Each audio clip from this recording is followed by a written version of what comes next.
details. Okay, for your vehicle right here, here's your tech worksheet for the day. And I want to focus on getting the headlights in. I want to focus on getting the tail lights in and the assemblies in, operational. And basically, I want to be able to look at the car on the outside and see that it's done. I think I probably got involved with cars when I was a kid back in Australia. After school, I used to wash cars at a local car dealership, just an independent car dealership. And I think I started off doing that about 11 years old or something. And then the day that I remember the boss turned around to me and goes, he said to me, look, you need to clean that car over there and all the rest of that and just move this one here. And I go, mate, I can't move the car. I had to come and get you. He's like, mate, move the car. Ever since I got to drive a car, I was hooked. That was it. And then when I knew that he raced cars, right? But he raced a Ford Escort, and it had a Cosworth head and all this sort of stuff on it. I remember seeing him in the back room there starting up this car, and this thing had some serious bang to it. Do you remember the old racing Bell helmet ad? Used to say if you got a $10 head, wear a $10 helmet. Yeah, right? Yeah. Well, it's like this. It's like, look, you know what? If you're all used to working on Volkswagens that come up to, sorry, not Volkswagens, Chevy Caprices or something, right? Yeah. That come up to 30 grand. That's great.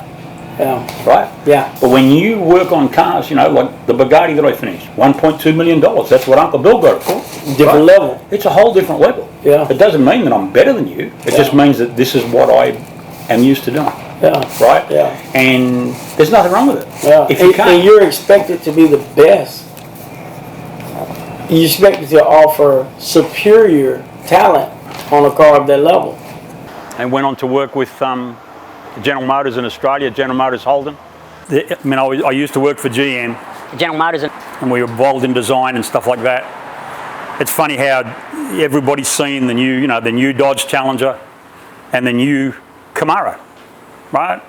Well, to me, there were two very different design thoughts on those cars. I mean, the Camaro, while it took a lot of the elements of the '69 Camaro, right, with the Coke bottle hips and all that sort of stuff, what they did was they went ahead and added a lot of artistic license to it. Yeah, so we used to have to rely on somebody from the mini bike club, and my mate from church, his dad used to pick us up. We'd all go out and race the bikes. But yeah, I mean, once I got on a motorcycle, I was hooked. I was never that good at racing. I think I was probably maybe scared or something. Yeah, so I started riding on the road when I was about 15. I got a funny feeling it may not have been exactly legal, but you know what? Then started riding Harleys, and I grew up riding Nortons and stuff like that. Put my first Norton together when I was a kid. What other people think of me is none of my business. I couldn't care less, right? If I worried about people thinking that I was a misfit, I would have never put my ass on a Harley, you know? People that you run up next to at the lights and stuff like that you're never going to meet again in your life. Who cares? Harley back in Australia. Harley back in Australia. Harley back in Australia. Doing something that's different. Doing something that you can't buy out of a catalogue. Doing something that the customer can take ownership of and say, you know what? Like the guys that get a new tattoo and they said, oh no, the guy did, this is a one-off. You mean like that one over there on the wall, right? A one-off? Oh, you mean a one-off on your arm, right? You know what? Like they say, you can't do custom out of a catalogue. I don't know, Harley back in Australia? Harley back in Australia? Harley back in Australia? Like I've had 2 US patents, 2 provisionals.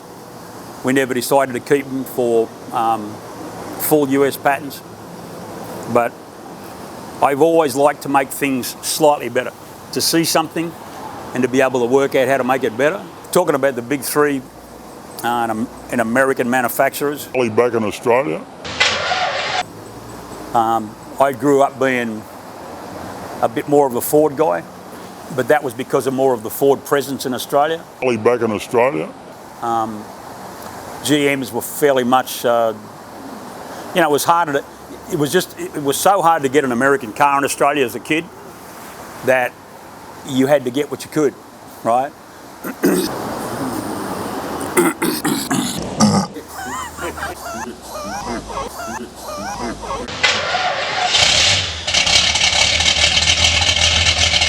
Right? I mean, they all had their good things. I mean, there's probably one of my favourite body shapes out of the Ford line is the 64 to 67 or 65 to 67 fastback Fairlanes.